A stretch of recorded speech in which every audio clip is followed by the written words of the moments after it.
जय हिंद। इस वीडियो में हम लोग क्लास 10th फिजिक्स चैप्टर 1 प्रकाश के परावर्तन को देखेंगे। चूंकि इसके पहले हमने समतल दर्पण का अध्ययन किया था, आज गोलीय दर्पण एवं अन्य तमाम पॉइंट को देखेंगे। तो सबसे पहले देखते हैं, पिछले क्लास में हम लोग पढ़े थे समतल दर्पण। समतल दर्पण इसका फिगर इस तरह से, परावर्तक सतह समतल होता है, प्लेन मिरर। परावर्तक सतह समतल होता है, इसमें किसी वस्तु का प्रतिबिंब काल्पनिक सीधा तथा वस्तु के बराबर, इसका क्षमता जो होता है वह शून्य होता है तथा फोकस दूरी इनफाइनाइट होता है। समतल दर्पण का उपयोग चेहरा देखने में तथा पेरिस्कोप या परिदर्शी के रूप में किया जाता है। आज हम देखते हैं, सबसे पहले चूंकि प्रतिबिंब का अध्ययन नहीं किए थे तो देखते हैं कि प्रतिबिंब क्या है। प्रतिबिंब, इसको अंग्रेजी में कहते हैं इमेज।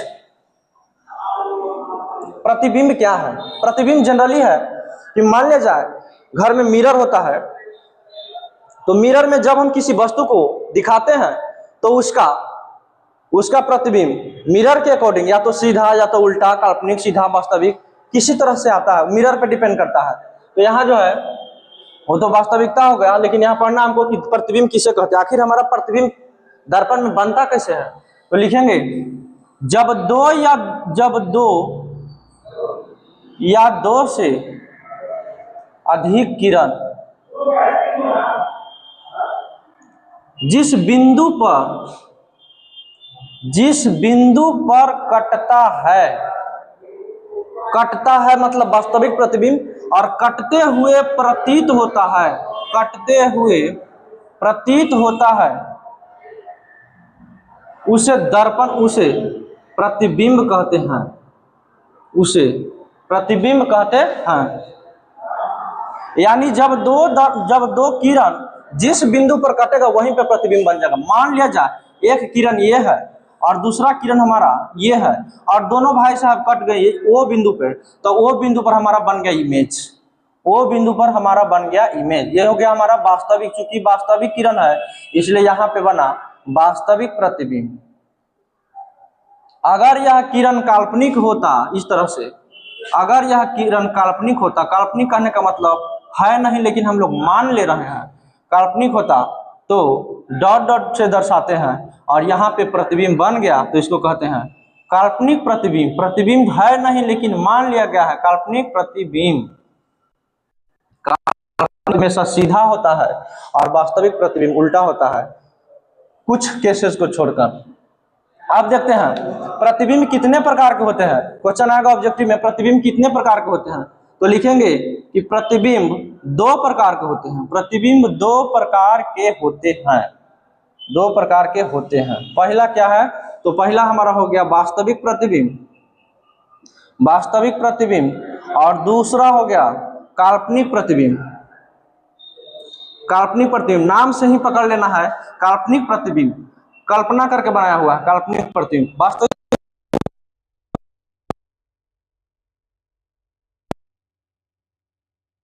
वास्तविक कटान से बनता है, उसे किरणों के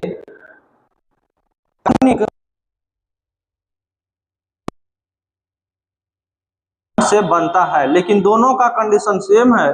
2 किरण जिस बिंदु पर कटेगा उसे ही प्रतिबिंब, वहीं पे प्रतिबिंब बनेगा। अब देखते हैं, इसके बाद चलते हैं हम लोग, चूंकि समतल दर्पण पढ़ लिए थे, अब चलते हैं गोलीय दर्पण। नाम है गोलीय दर्पण। गोलीय दर्पण यानी गोला से बना होगा। गोलीय दर्पण को अंग्रेजी में कहते हैं स्फेरिकल मिरर। तो लिखेंगे वैसा दर्पण नहीं, लिखते हैं यह किसी खोखले गोले का भाग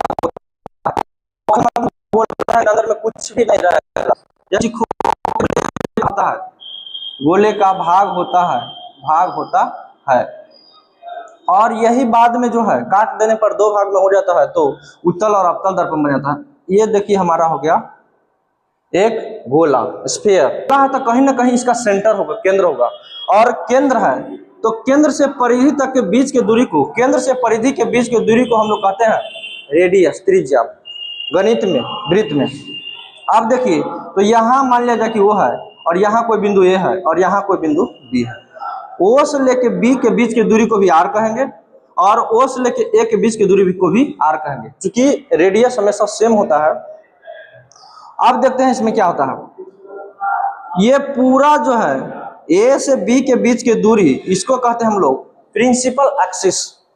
प्रिंसिपल एक्सिस, प्रिंसिपल एक्सिस मतलब मुख्य अक्ष। मुख्य अक्ष, यह अक्ष बना रहा मुख्य अक्ष। आगे देखते हैं, ये जो सेंटर है, ये सेंटर हो गया हमारा, इसको कहेंगे हम centre of curvature.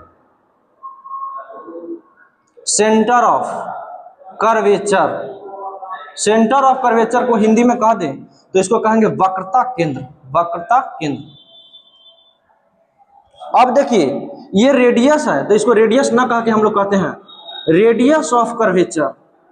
Radius of curvature अंग्रेजी लिख देते हैं, चूंकि इंटर में जो है अंग्रेजी का वेटेज बढ़ जाता है और आगे की पढ़ाई में अंग्रेजी का वेटेज बढ़ जाता है, इसलिए अंग्रेजी और हिंदी दोनों पढ़ना है। रेडियस ऑफ कर्वेचर, इसको हिंदी में कहेंगे तो वक्रता त्रिज्या कहेंगे। अच्छा, सेंटर ऑफ कर्वेचर को सूचित करते हैं ओ से, प्रिंसिपल एक्सिस को सूचित करते हैं कि पी ए से, और रेडियस ऑफ कर्वेचर को सूचित करते हैं आर से। सिंबल आता है कभी कभी। यहां जो होगा ये पॉइंट, इसको कहेंगे हम लोग, इसको कहेंगे पोल, मतलब ध्रुव। ध्रुव क्या होता है, तो दर्पण के मध्य बिंदु होता है। अब देखें, अगर इसको यहां से पूरे पूरे काट दिया जाए, मान लिया जाए कि इसको हम काट देते हैं, तो एक भाग ई हो गया, एक भाग भाई साहब ई हो गया। काटने के बाद अगर इसको ऊपर से हम कलर कर देते हैं, सिल्वर्ड कर देते हैं सिल्वर नाइट्रेट से, तो यह अंदर की ओर धंस गया। अंदर की ओर धंस गया, दैट मीन्स इसको कहेंगे अवतल दर्पण। ये बन गया हमारा अवतल दर्पण, यानी कनकेव मिरर। Concave mirror. और ये देखें, अगर इसको हम सेकेंड पार्ट को अंदर से कलर कर दें, तो अंदर से कलर करने के बाद ये बाहर वाला भाग उठा होता है। दर्पण पहचानने के नियम है, जिस भाग को कलर किया हुआ रहता है उसके अपोजिट भाग को हम लोग देखते हैं। जो भाग रंगा होता है उसके दूसरे तरफ देखते हैं। अगर वह सतह धंसा हुआ है तो अवतल दर्पण, अगर वह सतह उठा हुआ है तो उत्तल दर्पण होगा। तो यहाँ बन रहा हमारा उत्तल दर्पण। ये जो उठा हुआ भाग इसलिए बन रहा हमारा उत्तल दर्पण। उत्तल दर्पण, इसको कह देंगे कन्वेक्स मिरर। Convex mirror.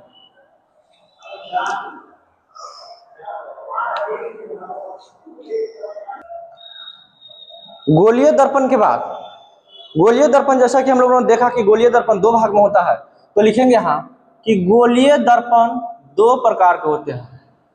गोलीय दर्पण दो प्रकार के होते हैं। There are two types of spherical mirror. First हो गया हमारा उत्तल दर्पण। फर्स्ट हो गया उत्तल दर्पण, जिसको अंग्रेजी में कहते हैं कन्वेक्स मिरर। हिंदी और अंग्रेजी दोनों पर विशेष ध्यान देना है। कन्वेक्स मिरर दिखेंगे, इसका डेफिनेशन, वैसा दर्पण जिसका परावर्तक सतह, जैसे कि हमने बताया कि जो भाग कलर किया रहता है उसके अपोजिट भाग को देखते हैं, और अपोजिट भाग अगर उठा है तो उत्तल दर्पण और धंसा है तो अवतल दर्पण, चूंकि प्रकाश के परावर्तन वहीं से होता है। वैसा दर्पण जिसका परावर्तक सतह, जिसका परावर्तक सतह उत्तल है तो बाहर की ओर उठा होगा।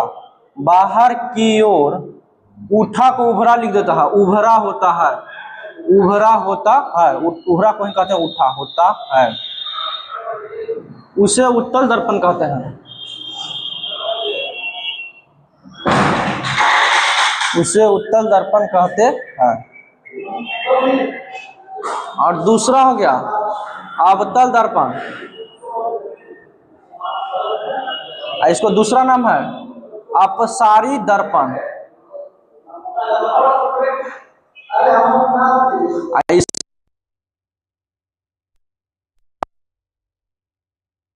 कहते हैं कनकेव, कनकेव मिरर। अब इसका डेफिनेशन देखें, इसका जस्ट उल्टा, उठा के जहाँ पे खाली कहते हैं धंसा होता है तो लिखेंगे वैसा दर्पण जिसका परावर्तक सतह, जिसका परावर्तक सतह अंदर की ओर धंसा होता है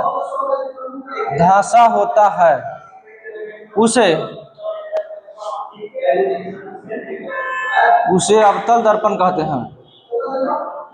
अवतल दर्पण कहते हैं। अब दोनों में अलग अलग जगह पे वस्तु को रखेंगे तो अलग अलग प्रतिबिंब बनेगा।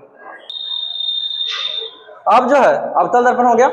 अब क्या किया है, भारतीय भवन बुक में उत्तल और अवतल मिलाकर के उत्तलोत्तल, अवतलोत्तल, समतल और उत्तल मिलाकर बनाया है समतलोत्तल। तो विशेष रूप से जो है यह एग्जाम के दृष्टि से है, और दो दर्पण को मिला करके कोई तीसरा दर्पण बना दिया गया है, तो वह जो है सब्सिडियरी पार्ट में आता है, ऐसा नहीं है कि उसका भाग है।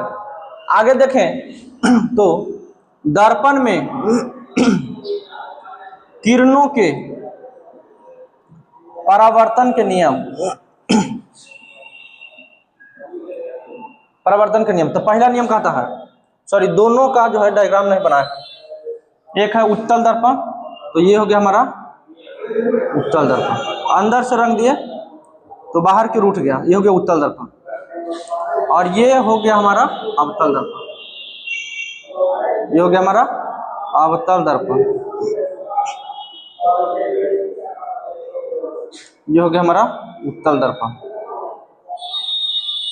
अब देखें दर्पण में किरणों के परावर्तन के नियम। नियम नंबर 1, जब कोई किरण दर्पण के मुख्य अक्ष के समानांतर हो, तो परावर्तन के बाद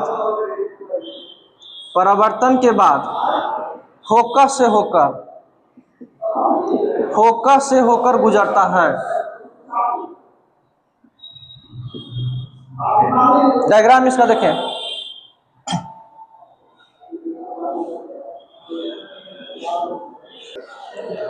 ये हो गया दर्पण के मध्य बिंदु को दर्पण का ध्रुव कहते हैं, और ये जो है हमारा मुख्य फोकस है, और ये हो गया हमारा वक्रता केंद्र।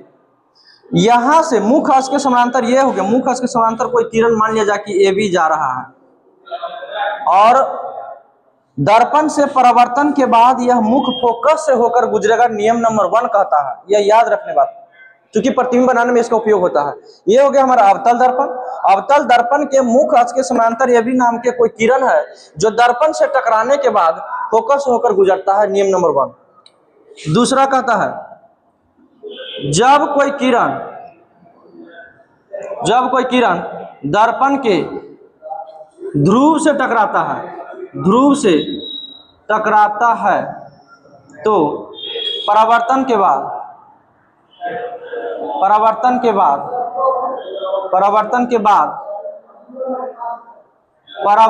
के दूसरे नियम का पालन करता है। इसका डायग्राम देखें तो ये हो गया हमारा अवतल दर्पण, बाहर से रंग दिया तो अवतल दर्पण हो गया। ये हो गया PFC, ये दर्पण के ध्रुव है। कोई किरण इस तरह से आया तो वही डायरेक्शन में चला जाएगा, जितना कोण पे आया उतना ही कोण पे चला जाएगा। I बराबर R बन रहा है यहाँ, यानी परावर्तन के दूसरे नियम वाला नियम फॉलो कर रहा है। दर्पण में किरणों के तीसरा नियम जो है वह कहता है कि जब कोई किरण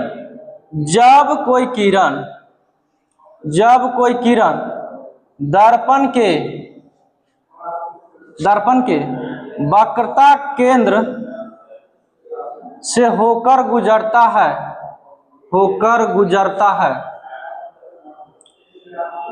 तो उसी पथ मतलब रास्ता, पथ पर वापस लौट जाता है। जैसे देखेंगे इसका डायग्राम बना करके, ये हो गया हमारा अवतल दर्पण। PFC, पेप्सी याद रखना, PFC, P क्या हो गया दर्पण के ध्रुव, F हो गया मुख्य फोकस, और C हो गया सेंटर ऑफ कर्वेचर मतलब वक्रता केंद्र। यानी ये यहां से कोई किरण आकर के गुजरता है तो इसी पथ पर पुनः जो है वापस लौट जाता है। अब थोड़ा सा बेसिक पॉइंट इसमें देख लेंगे। बेसिक पॉइंट है फोकस दूरी। फोकस दूरी दर्पण में जो है जो भी दूरियां नापी जाती है वह दर्पण के ध्रुव से नापा जाता है। तो लिखेंगे फोकस दूरी, फोकल लेंथ इंग्लिश में कहते हैं फोकल लेंथ। फोकल लेंथ दर्पण के ध्रुव से, दर्पण के ध्रुव से मुख्य फोकस के बीच, मुख्य फोकस के बीच के दूरी को फोकस दूरी कहते हैं। फोकस दूरी कहते हैं, दूरी कहते हैं। और इसे सूचित करते हैं, इसे स्मॉल एफ से सूचित करते हैं, सूचित करते हैं या किया जाता है। दूसरा ध्रुव क्या है? अच्छा, ध्रुव को पहचानने के लिए आ जाता है कि ध्रुव को कौन अक्षर से सूचित किया जाता है।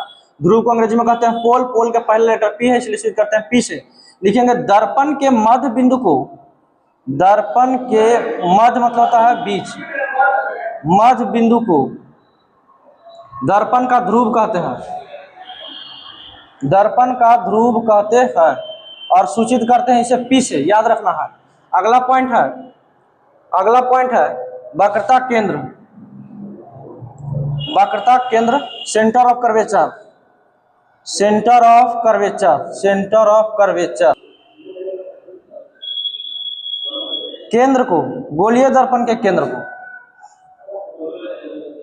गोलीय दर्पण के केंद्र को वक्रता केंद्र कहते हैं, वक्रता केंद्र कहते हैं और सूचित करते हैं सी से। और आगे है वक्रता त्रिज्या क्या है? वक्रता त्रिज्या इसको अंग्रेजी में कहते हैं radius of curvature, radius of curvature. तो लिखेंगे दर्पण के ध्रुव से, दर्पण के ध्रुव से वक्रता केंद्र के बीच के दूरी को, केंद्र के बीच के दूरी को वक्रता त्रिज्या कहते हैं, वक्रता त्रिज्या कहते हैं और इसको सूचित करते हैं कैपिटल या स्मॉल आर से। आगे हम लोग देखें, आगे हम लोग देखें तो इसमें जो है एक दर्पण में, अवतल दर्पण में, अवतल दर्पण में कहाँ कहाँ वस्तु को रखेंगे तो कहाँ प्रतिबिंब बनेगा। डायग्राम से भी बना सकते हैं और डायरेक्ट याद भी कर सकते हैं। तो सबसे पहले एक अवतल दर्पण बना देते हैं और अवतल दर्पण में जो है ये हमारा P हो गया, ये F हो गया और C हो गया।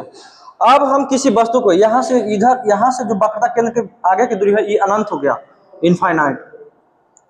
तो कोई वस्तु को अनंत पर भी रखा जा सकता है लेकिन अनंत पर रखा वस्तु दिखाई नहीं देगा, लेकिन वस्तु से आती हुई किरण दिखाई देगा। दूसरा, तो पहला रख सकते हैं वस्तु को अनंत पर, अनंत पर, अनंत पर रखेंगे तो इसका प्रतिबिंब बनेगा फोकस पर, प्रतिबिंब बनेगा फोकस पर। अनंत पर रखेंगे तो प्रतिबिंब बनेगा हमारा फोकस पर। डायग्राम से भी बना देंगे, कोई दिक्कत नहीं है। दूसरा, वस्तु को अनंत और वक्रता केंद्र के बीच रखा जा सकता है, अनंत वक्रता केंद्र के बीच। तो इसका प्रतिबिंब कहां बनेगा? तो प्रतिबिंब बनेगा हमारा फोकस और, फोकस और वक्रता केंद्र के बीच, वक्रता केंद्र के बीच। तीसरा पॉइंट है यहां रखा गया और यहां रखा गया। अब हम रख सकते हैं वक्रता केंद्र पर। तीसरा रखेंगे वक्रता केंद्र पर, सी पर। तो इसका प्रतिबिंब बनेगा सी पर, सी पर वस्तु रखा जाता है तो प्रतिबिंब बनता है वक्रता केंद्र पर, वहीं पे वक्रता केंद्र पर। 3 पॉइंट हो गया। चौथा पॉइंट, चौथा पॉइंट यहां तक वस्तु रख दिए हैं। अब वस्तु को रखा जा सकता है सी और एफ के बीच। तो कहेंगे कि अब वस्तु को रखेंगे वक्रता केंद्र और, वक्रता केंद्र और फोकस के बीच, फोकस के बीच। तो इसका प्रतिबिंब जो बनेगा वक्रता केंद्र और फोकस के बीच है तो प्रतिबिंब बनेगा अनंत और वक्रता केंद्र के बीच, अनंत और वक्रता केंद्र के बीच, केंद्र के बीच। याद करने का तरीका बताते हैं अभी तुरंत। और पांचवा है हमारा फोकस पर ही रखेंगे वस्तु को, फोकस पर। पांचवा है फोकस पर रखेंगे, फोकस पर। तो फोकस पर रखेंगे तो वस्तु बनेगा अनंत पर, अनंत पर। और पांचवा है, छठा है फोकस और ध्रुव के बीच, बहुत इंपॉर्टेंट क्वेश्चन है। फोकस और अनंत के बीच, ध्रुव के बीच, सॉरी, फोकस और ध्रुव के बीच। तो यहां पर प्रतिबिंब दर्पण के पीछे बनेगा, दर्पण के पीछे बनेगा, दर्पण के पीछे बनेगा, सीधा बनेगा, काल्पनिक बनेगा। यहां देखते हैं, सबसे पहले हम अवतल दर्पण में वस्तु को अनंत पर रखेंगे, अनंत पर रखा हुआ वस्तु का प्रतिबिंब बनेगा फोकस पर, और यहां से छोटा बनेगा, फिर बीच में जाएगा सी पर तो बराबर बनेगा, और सी से आगे की ओर बढ़ेगा तो वस्तु से बड़ा बनेगा। अब देखते हैं, अवतल दर्पण है तो इसमें प्रतिबिंब वस्तु छोटा, बड़ा, सीधा, काल्पनिक, वास्तविक सभी तरह की बनता है। तो अवतल दर्पण में जब वस्तु अनंत पर हो तो इसका प्रतिबिंब बनता है फोकस पर, और फोकस पर बनता है तो प्रतिबिंब नीचे की ओर बनेगा, तो बनेगा उल्टा, उल्टा, वास्तविक वस्तु से छोटा। जैसे कि देख लेते हैं एक डायग्राम में, ये हो गया हमारा अवतल दर्पण।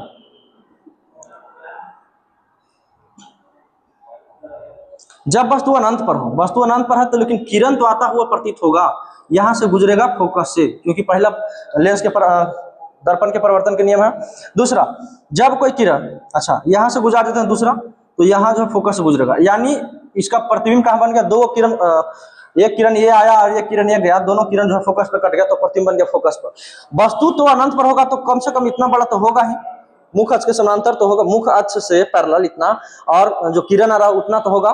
तो वस्तु जितना बड़ा होगा उससे प्रतिबिंब बहुत छोटा बना है, मात्र पॉइंट बना है, तो कह सकते हैं कि वस्तु की अपेक्षा छोटा बना है, और वास्तविक किरण से बना है तो वास्तविक बना है, और उल्टा बना है, नीचे बना है तो उल्टा बना है।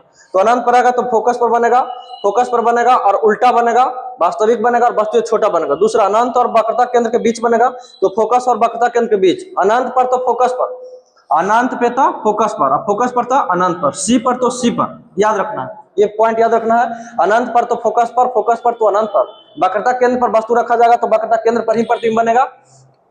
अब देखते हैं, अनंत और वक्रता केंद्र के बीच है तो अनंत पर तो फोकस पर और वक्रता केंद्र पर तो वक्रता केंद्र, यहाँ याद हो गया, फोकस और वक्रता केंद्र के बीच। और यहाँ बनेगा कैसा, तो उल्टा, वास्तविक और वस्तु से छोटा। आगे बढ़ते हैं, वक्रता केंद्र पर, जब वस्तु यहीं पे रखा दिया जाता है तो वक्रता केंद्र पर रखा वस्तु का प्रतिबिंब नीचे वक्रता केंद्र पर ही बनेगा, लेकिन उल्टा बनेगा, वस्तु के बराबर बनेगा, और कैसा बनेगा, वास्तविक बनेगा। अगला है, 3 पॉइंट हो गया। अगला है वक्रता केंद्र और फोकस के बीच, वक्रता केंद्र और फोकस के बीच मतलब यहां से यहां तक कहीं भी, तो वक्रता केंद्र और फोकस के बीच जब वस्तु को रखेंगे तो प्रतिबिंब हमारा जो है अनंत और वक्रता केंद्र के बीच बनेगा, अनंत और वक्रता केंद्र के बीच बना। और कैसे बनेगा, यहां से उधर की ओर चलेगा, ध्रुव की ओर, तो वस्तु का प्रतिबिंब जैसे जैसे जाएगा उस ओर से बढ़ता जाएगा। तो वक्रता केंद्र और फोकस के बीच रखेगा तो अनंत और वक्रता केंद्र के बीच वास्तविक, उल्टा और वस्तु से छोटा बनेगा, सॉरी वस्तु से बड़ा बनेगा। आगे फोकस पर वस्तु को रख देते हैं, वस्तु हमारा आ गया फोकस पर, तो प्रतिबिंब बनेगा फोकस पर के कहां, अनंत पर। अनंत पर वस्तु बनेगा तो प्रतिबिंब बनेगा, तो प्रतिबिंब जो है बड़ा बनेगा। तो फोकस पर वस्तु रखा है तो इसका प्रतिबिंब बनेगा अनंत पर, वास्तविक, उल्टा और वस्तु से बड़ा, वस्तु से बड़ा। और वस्तु से जब बड़ा होगा प्रतिबिंब तो उसको कहते हैं आवर्धित, आवर्धित। अगला है फोकस और ध्रुव के बीच, ये फोकस है और ये ध्रुव है, दोनों के बीच कहीं भी वस्तु को रखेंगे तो इसका प्रतिबिंब बनेगा पीछे, दर्पण के पीछे, दर्पण के पीछे बनेगा। कैसा बनेगा, सीधा बनेगा, काल्पनिक बनेगा, सीधा प्रतिबिंब काल्पनिक होता है या काल्पनिक प्रतिबिंब सीधा होता है, और वस्तु से बड़ा बनेगा, वस्तु से बड़ा बनेगा, वस्तु से बड़ा बनेगा।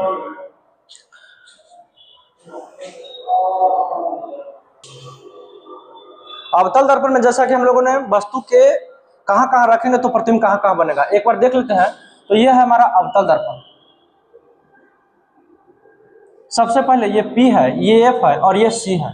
सबसे पहले वस्तु को हमने रखा अनंत पर, सबसे पहले वस्तु को रखा, वस्तु की स्थिति, वस्तु की स्थिति, और दूसरा प्रतिबिंब की स्थिति। याद रखने के लिए आसान होगा नट से सारांश में। तो सबसे पहले हमने रखा वस्तु को अनंत पर, सबसे पहले वस्तु को हमने रखा अनंत पर, तो इसका प्रतिबिंब बन गया फोकस पर, फोकस पर मतलब F पर। और कैसा, वास्तविक, और कैसा बना, उल्टा, उल्टा, और वस्तु से छोटा, वस्तु से छोटा। दूसरा जो है अनंत और C के बीच, अनंत और C के बीच, इसका प्रतिबिंब बन गया C और F के बीच, C और F के बीच, C मन वक्रता केंद्र, F मतलब अनंत। और कैसा बनेगा, वास्तविक, उल्टा, वस्तु से छोटा, वस्तु से छोटा। याद रखना है सी पर तो सी पर, वक्रता केंद्र पर तो वक्रता केंद्र पर, फोकस पर तो अनंत पर, और अनंत पर तो फोकस पर। तीसरा वक्रता केंद्र पर, वक्रता केंद्र मतलब सी पर, तो प्रतिबिंब बनेगा सी पर। और कैसे बनेगा? उल्टा, उल्टा वस्तु के बराबर, यहां वस्तु के बराबर हो जाता है, वस्तु के बराबर। और कैसे बनेगा? वास्तविक बनेगा। अगला सी पर हो गया। अब यहां जैसे मैं पहले यहां था, दूसरा यहां था, सी और अनंत और सी के बीच, और तीसरा सी पर हो गया, और चौथा हो गया सी और एफ के बीच, पांचवा हो जाएगा ए पर, और छठा हो जाएगा ए पर पी के बीच। तो चौथा कहता है 1 2 3 4, मतलब सी और एफ के बीच, सी और एफ के बीच, सी और एफ के बीच। सी और एफ कहने का मतलब वक्रता केंद्र और फोकस के बीच। तो प्रतिबिंब बन जाएगा हमारा अनंत और वक्रता केंद्र के बीच, अनंत और वक्रता केंद्र के बीच, वक्रता केंद्र के बीच। अब यहाँ वस्तु से बड़ा हो जाएगा, वास्तविक उल्टा, वास्तविक उल्टा, और वस्तु से बड़ा, वस्तु से बड़ा। अगला पॉइंट, अगला पॉइंट है फोकस पर रहेगा। तो फोकस पर रहेगा तो क्लियर याद रखना है अनंत पर, फोकस मतलब एफ पर, तो इसका प्रतिबिंब बनेगा हमारा अनंत पर, अनंत पर। और कैसा बनेगा? उल्टा, उल्टा वास्तविक, और जैसे जैसे बड़ा होता जाता है, वक्रता केंद्र से ध्रुव की ओर जाता है, तो वस्तु का प्रतिबिंब जो है बढ़ता है, तो बड़ा, और बड़ा को कहते हैं आवर्धित।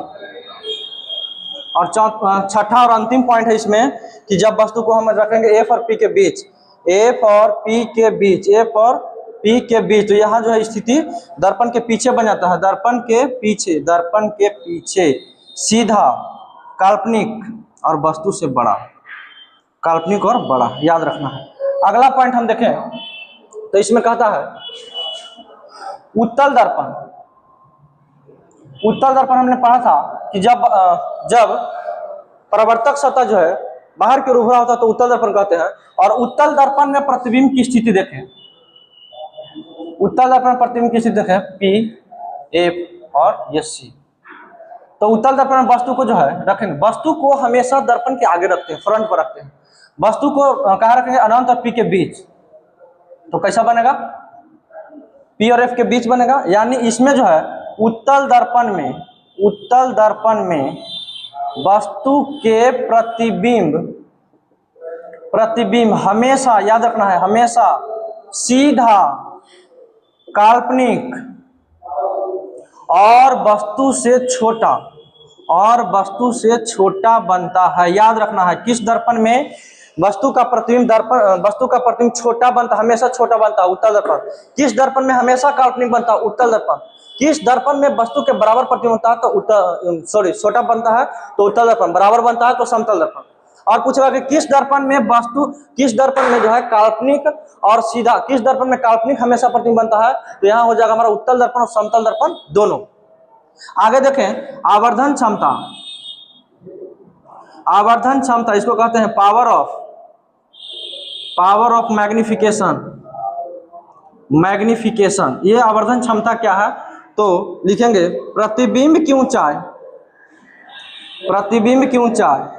और वस्तु की ऊंचाई के अनुपात, या दूसरा परिभाषा लिखें तो प्रतिबिंब दूरी और वस्तु दूरी के अनुपात जो होता है उसको कहते हैं आवर्धन क्षमता। और इसे सूचित करते हैं एम से, इसे एम से सूचित करते हैं, एम से सूचित किया जाता है, एम से सूचित किया जाता है। और यहाँ से न्यूमेरिकल बनाने के लिए हमारा हो जाएगा फॉर्मूला एम बराबर वी बटे यू या एच डैश बटे एच। एम क्या है? तो एम जो है हमारा आवर्धन क्षमता है, एम आवर्धन क्षमता है।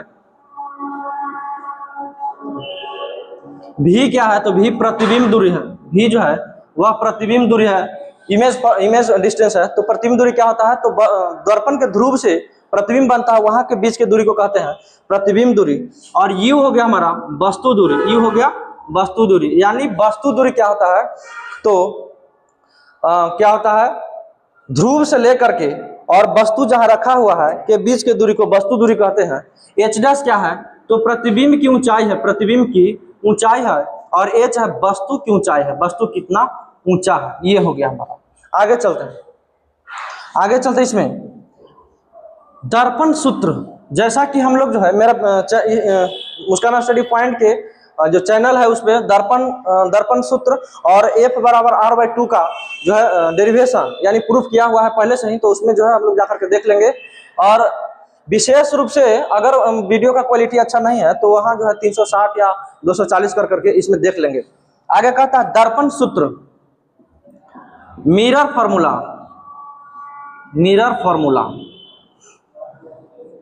क्या होता है, तो 1/f = 1/v + 1/u, यानी दर्पण के फोकस दूरी, प्रतिबिंब दूरी तथा वस्तु दूरी के बीच एक रिलेशन होता है, संबंध होता है, उस संबंध को कहते हैं दर्पण सूत्र। और इसी फार्मूला के सहायता से हम लोग फोकस दूरी, प्रतिबिंब दूरी और वस्तु दूरी ज्ञात कर सकते हैं। कब? जब आपस में 3 में से 2 दिया हुआ रहे तो।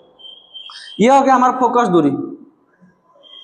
फोकस दूरी, और ये हो गया v हो गया हमारा प्रतिबिंब दूरी,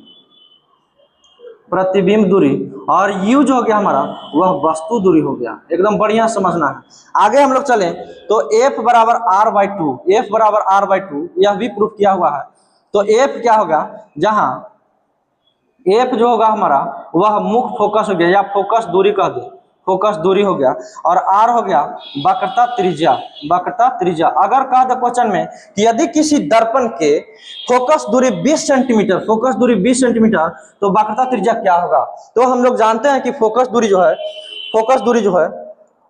दिया हुआ है तो वक्रता त्रिज्या क्या होगा, तो या यहाँ से कर सकते हैं R बराबर 2f क्रॉस मल्टीप्लाई से, यानी फोकस दूरी निकालने के लिए वक्रता त्रिज्या में 2 से भाग देंगे यानी आधा कर देंगे, या वक्रता त्रिज्या निकालने के लिए फोकस दूरी को दुगना कर देंगे। तो लिखेंगे कि R बराबर 2f, तो 2 × 20 बराबर 40। और पुनः मिलते हैं हम लोग अगले वीडियो में। धन्यवाद।